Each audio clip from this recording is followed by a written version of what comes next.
Había semanas en las que Kusakabe ni siquiera pensaba en ella. Habían demasiadas cosas que hacer como nuevo director de una escuela en pedazos, y se tenía que ser muy minucioso para que los abusos de poder no volvieran a suceder pronto como en la historia ya vivida. Se desviaba con facilidad ante tanto estrés, y Mei Mei tenía que volver a sentarlo en su escritorio con una sonrisa burlona. Él no tenía un grillete, pero fácilmente la mujer podría considerarse como uno. Como ella prácticamente le había dado el puesto de alto cargo, ella se aseguraba personalmente que estuviera haciendo el mayor esfuerzo posible y los resultados fueran más que satisfactorios. La escuela todavía era pública, pero quien pudiera pagar, en especial los clanes extranjeros y solicitantes para las misiones, lo harían.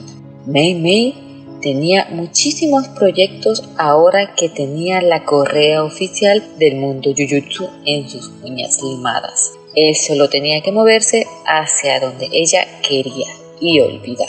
Así que básicamente tenía la agenda llena para no pensar en ella. Incluso cuando mucho tiempo después Utahime había regresado de su larguísima luna de miel, ella no regresó a sus funciones de inmediato. Y Kusakabe se hubiera arrastrado como una babosa a suplicarle que retomara su puesto como profesora y liderazgo en el consejo, medio esperanzado de tener una compañía agradable que no le exprimiera como un limón hasta sacarle cada gota de esfuerzo como si se le escapara la vida, y medio aliviado de tener a alguien confiable en quien poner parte de la carga que le habían impuesto.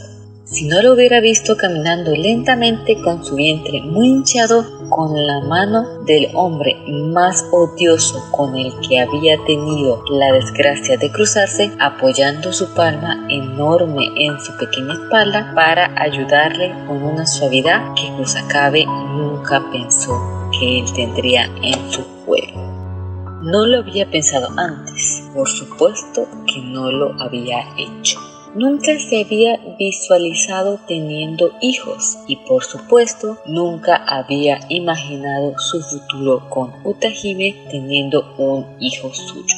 Así que la imagen de ella tan embarazada y centellante como nunca la había visto en su vida lo desconcertaba desmedidamente. Nunca pensó que la maternidad le asentara tan bien a ella. Había captado las señales de Utahime siendo cariñosa y maternal con los estudiantes, y eso era recíproco. E incluso cuando uno de los problemas que habían surgido en su relación había sido su misma incapacidad de visualizarse como padre, una parte de él pensó que Utahime pronto despertaría de su sueño infantil. El mundo de la hechicería no era amable con las mujeres y sus hijos. Todo el tiempo fallecían niños antes de llegar a convertirse en adultos jóvenes. Algunos ni siquiera llegaban a la adolescencia. La idea de una maternidad sana era absurda y masoquista, y Utahime iba a entenderlo en algún momento, aunque él no había querido ser quien se lo dijera. Viéndola caminar tan suavemente y en completa paz en el parque, mientras que los niños de primer año de Gojo y las chicas de Utahime alistaban el lugar para el picnic, apoyada con confianza en el hombro de Gojo Satoru, que la sostenía como un tesoro, con esa sonrisa suave y paciente y aquellos ojos brillantes. Y fue como si Kusakabe recordara cómo se sintió el puñetazo de Gojo en su estómago, todo vísceras retorciéndose de dolor y culpa, estallando en su torso y vomitándolo como por botones de sangre, con un toque de acidez que hacía pedazos su garganta. Se quedó atrás de un árbol como un cobarde y fisgón, con una canasta de frutas como regalo de bienvenida, ya que no había tenido tiempo ni la consideración de saludar cuando ellos regresaron, pero no pudo moverse ni acercarse. Miwa levantó la mirada viendo a la pareja acercarse. Ella agitó el hombro de Itadori y le dijo algo que hizo que el chico se detuviera con un recipiente en manos donde había estado arreglando los depósitos de comida en el mantel. Itadori titiló ansioso, poniéndose de pie y buscando entre las cosas que habían traído, desplegó una silla de tela y plástico y la ajustó debajo del árbol en la mejor posición para que no se tambaleara, y le hizo señas a Utahime para que se sentara ahí. Goyo hizo un comentario que hizo reír a Kugisaki y que hizo que Nichimiya le diera una palmada en el hombro a la chica. Fushiguro se acercó para ajustarle la almohada en la espalda a Utahime, mientras ella se sentaba con lentitud, incómoda por su condición, pero su rostro, que no tenía ningún rastro de molestia, brillaba en gratitud y dulzura. Veía a los chicos y su sonrisa se anchaba más. Apretaba la mano de Goyo contra la suya y luego jaló su mano hacia su vientre, donde él empezó a hacer figuras de círculos con naturalidad, sentándose al lado de ella. Era tan alto que no importaba que él estuviera sentado en el piso sobre un taburete y ella en una silla, ya que quedaban casi al mismo nivel. Todo llegó con una canasta más grande y se acercó a abrazar a su maestra. El muchacho había sido de los pocos que se había quedado cerca de Kusakabe para ayudarle con el liderazgo. Su puesto como hechicero de primer grado le había dado mucho estatus, pero ahora raras veces hacía bromas. La guerra le había arrebatado parte de su humor, pero ahora podía verlo más relajado y menos tosco cuando le daba una palmada en el hombro a Goyo. La imagen era demasiado brillante y Kusakabe se preguntó si todavía seguía dormido. Y en realidad estaba presenciando un sueño. Todo era demasiado onírico para ser real. Entonces Nichimiya puso una música estridente que hizo saltar a todos. Ella se sonrojó furiosamente y se disculpó, cambiando la USB de la bocina y ganándose un par de risas de todos. El sonido lo había sorprendido tanto que se sostuvo el pecho de la impresión. Ahora sabía que había sido cruel, mezquino y egoísta, con el corazón desbordante y cálido de una mujer que añoraba su maternidad como un futuro brillante y una esperanza en un mundo que le había despedazado la vida de todas las maneras posibles. Un sueño donde los retazos unidos de forma amorfa que conformaban a una mujer guerrera que anhelaba engendrar una esperanza. Y él nunca había sido el pilar inamovible que sostendría su mano para acompañarla. Ahora entendía por qué Utahime le había lanzado una mirada inexpresiva, sus ojos brillando con amargura, cuando él le había dicho con fastidio que no deseaba tener una familia. No había querido explicar sobre eso. Pensó que simplemente decirle que no estaba en su futuro ser un padre de familia sería suficiente para que ella entendiera que todas esas cosas no duraban en un mundo como el de ellos y que era mejor evitarlo. Quería que comprendiera que estaban bien así como eran. Había ya muchos niños huérfanos en la sociedad de Jujutsu. Los clanes producían ilegítimos en masa. Siempre había niños hechiceros que necesitarían una guía e incluso extranjeros afectados por energía maldita. No había necesidad de tener los propios. Ya tenían suficiente responsabilidad en sus hombros. Ella lo entendió. Por supuesto que lo hizo. Él pensó que necesitaban un tiempo para aclararse y ella lo aceptó. Pero sabía muy en el fondo de su corazón que eso había sido el final. Nunca pudo decirle cómo todavía se despertaba con el escalofrío de las manos pequeñas de su sobrino aferrándose a su ropa, gimiendo y retorciéndose de dolor mientras se desvanecía en sus manos. Cómo escuchaba su diminuto corazón deteniéndose y toda su sangre desparramada en su ropa, los gritos de su hermana al fondo, perdiendo la cordura por el dolor y la pena, marchitándose con cada lágrima, enfermándose hasta la muerte. Tal vez ella lo hubiera comprendido mejor si él hubiera tenido el valor de explicarle cómo se había obligado a engañar a su hermana pequeña con un muñeco maldito que tenía la voz y los recuerdos de su hijo como único ancla para asegurarse que ella recuperara la voluntad de vivir por su cuenta, y cómo solo había logrado volverla dependiente de ello, siempre encogiéndose cuando llegaba el momento de separarse de nuevo de su hijo, nunca de nuevo su hermana pequeña, su única familia, y que había fallado en proteger. Solo había tenido una cosa valiosa para resguardar y había fracasado. ¿Qué decía eso de sí mismo? Había pensado que había sido práctico. Se había justificado en el trauma del sobrino y su hermana para alejar cualquier indicio de responsabilizarse de sí mismo. Ahora sabía que solo había estado huyendo. Utahime no había huido.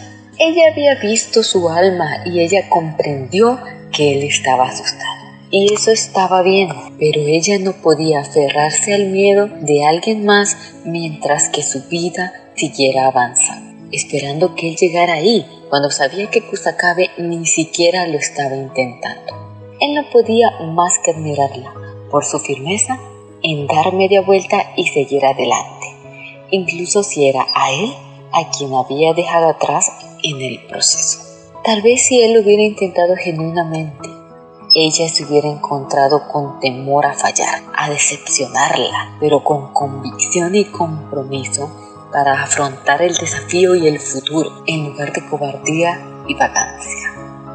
Tal vez entonces él no se sintiera tan inconmensurablemente avergonzado de acercarse a ella ahora que ya estaba cumpliendo con su sueño que él había catalogado como infantil e imposible. Debía haber sabido que Yori Utahime era demasiada mujer para alguien como él, que él no era suficiente para alguien como ella. Gojo se rió y se llevó una uva a la boca, lanzándola en el aire y atrapándola como una canasta de básquetbol. Utahime puso los ojos en blanco y pidió que lo hiciera con ella. No Iori, Gojo Utahime. ¡Qué nombre tan extraño! Hubo una época en la que era completamente inaudito siquiera pensar que ambos nombres podrían juntarse, y ahora eran uno solo, y el mundo seguía en órbita con el sol. ¡Qué locura! Había pensado que Gojo tendría un pensamiento similar al suyo. No estaba al tanto de todas las malversaciones de los clanes, ni tampoco se había interesado en el pasado del hechicero de grado especial. Pero no había que ser tan inteligente para saber que Gojo Satoru no había tenido una infancia ordinaria, y que su clan estaba tan lleno de sapos y ratas como cualquier otro. Por supuesto, él tendría que tener una familia como líder del clan. Si mínimo se animaba a cumplir lo ínfimo como su deber a cargo del clan. Pero Kusakabe pensaba tan poco en el hombre que estaba seguro que embarazaría a una mujer cualquiera para fastidiar a su clan, y luego la colmaría de lujos y niñeras para atender a su heredero.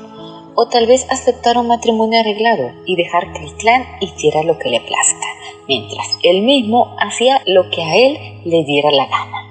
No veía cómo alguien tan poco comprometido con esforzarse en impartir una clase teórica funcional pudiera tener estima en la familia y el matrimonio, o fuera algo que estuviera en su mente.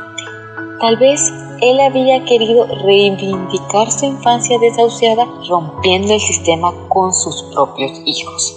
Tal vez era parte de su plan de reforma que sus herederos continuaran con su legado y sus planes. Tal vez solo se sentía egoísta como siempre y quería eso para sí mismo. O quizás era un poco también el efecto Utahime que le inspiraba a sentarse y anidar. Era un hogar. Utahime era un hogar, y solamente alguien que estuviera dispuesto a construir y comprometerse podría quedarse. Pensó que Gojo Satoru huiría de esa responsabilidad, pero el hombre resultó ser una caja de sorpresas. A lo mejor había empezado como un desafío, pero independiente de ello, la realidad había sido que Satoru se había quedado y había construido. Y no había manera de moverlo de aquel lugar sin su esposa y su futuro bebé. Debería haberse encogido por mostrar al mundo abiertamente su debilidad, pero a Kusakabe le parecía más fuerte, más orgulloso y muchísimo más feroz que nunca ahora que tenía algo mucho más personal que proteger. Solo un suicida se acercaría a ponerle un dedo sobre lo suyo y podía visualizar muertes horribles para quien fuera lo suficiente tonto como para siquiera acercarse a intentarlo. Prefería pensar que él solo estaba siendo egoísta una vez más, consiguiendo un bebé para sí y una hechicera dispuesta a dárselo, en lugar de reflexionar en la posibilidad de que Gojo solo había sido más valiente, osado y comprometido para disparar su arsenal y mínimamente digno a los ojos de la hechicera para recibir una respuesta favorable de su parte. De cualquier manera, si no hubiera valido la pena, Utahime tampoco se hubiera quedado. Aunque le costaba vincular cómo alguien con quien simpatizaba tan poco podría ganarse el favor de alguien como Utahime. La tercera uva le rebotó en la nariz a Utahime y se quedó atascada en su camisa.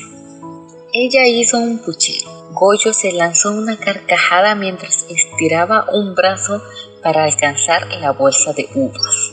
Los chicos habían caminado a la mesa a traer más bocadillos, distrayéndose entre ellos, así que no notaron el momento en que Utahime se inclinó y le dio un beso en la frente a Gojo, justo ahí donde la cicatriz de su infame estado durante la guerra había perseverado, mientras le revolvía el pelo y le sonreía.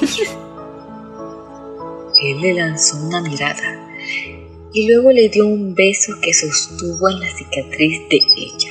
Ambos lanzaron risitas mientras él ponía ambas manos en su vientre.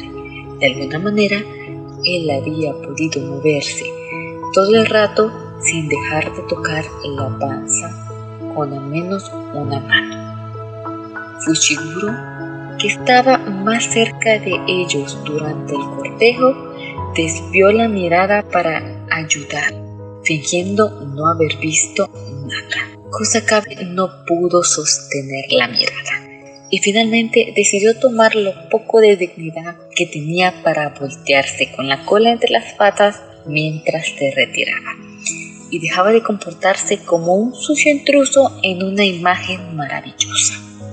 Probablemente nunca comprendería qué maldita sea había hecho Gojo Satoru para volverse el objeto de los deseos de Utahime. Podría seguir pensando que él había embaucado y en algún momento la estafaría. Pero eso repercutiría en pensar que Utahime estaba siendo ingenua y tonta, y él no pensaba eso de ella de ninguna manera. Y aunque seguía siendo una mujer con la añoranza de la maternidad, quizás en el fondo también podría sentir el anhelo por el deseo romántico. Pero no veía cómo ella podría llegar a la conclusión de intentarlo con alguien como Gojo. Y tampoco podía pensar en ella escogiendo mal, incluso cuando su elección era tan desconcertante y singular y se veía totalmente como la más insólita. No podía detenerse, mirar a Gojo Satoru, pensar que era un hombre que una mujer escogería para ser el padre presente de sus hijos, y mucho menos en un esposo confiable. Él tenía buen parecer y buen capital, seguro que lo tenía. Pero era una cara y personalidad que daba la vibra de que probablemente abandonaría la responsabilidad en la primera oportunidad. Ninguna mujer cuerda lo escogería.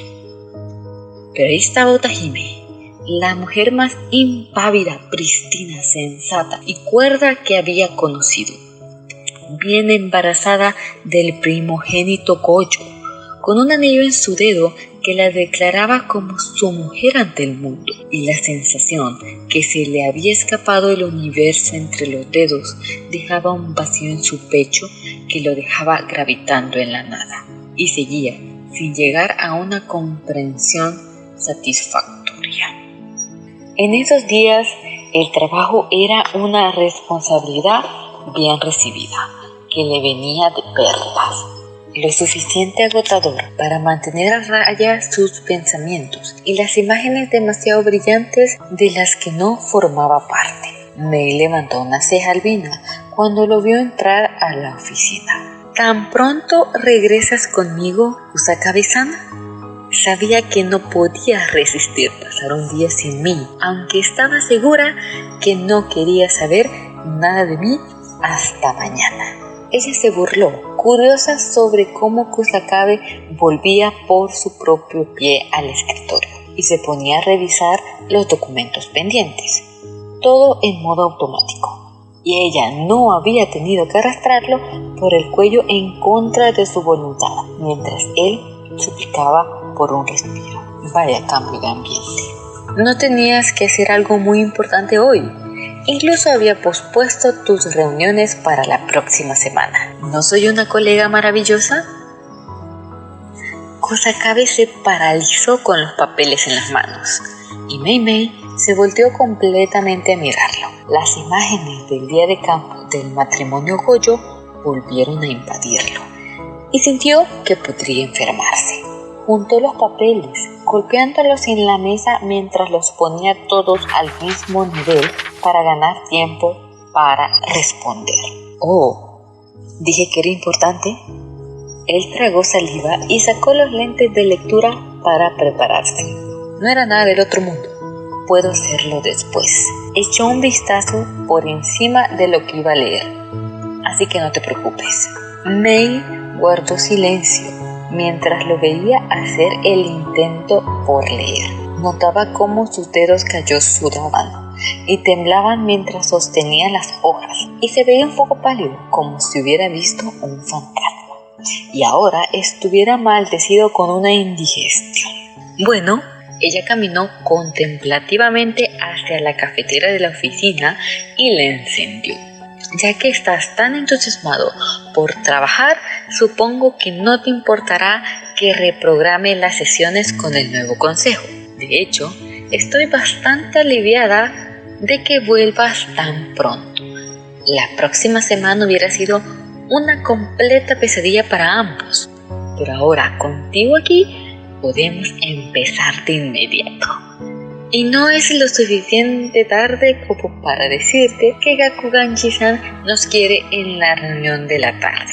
Así que deberíamos partir pronto a Kioto. Ya tengo tu boleto. Kusakabe gimió en voz alta como si hubiera caído de un precipicio por su propio pie y desgraciadamente hubiera sobrevivido. Él golpeó su frente contra la mesa. Eres cruel, ¿sabes? La mujer más desalmada y antipática que conozco. La peor de todas. Mei lanzó una risita que fingía ser educada, pero en realidad era espinosa, bastante complacida por su reacción. Vaya, me siento halagada. Muchísimas gracias.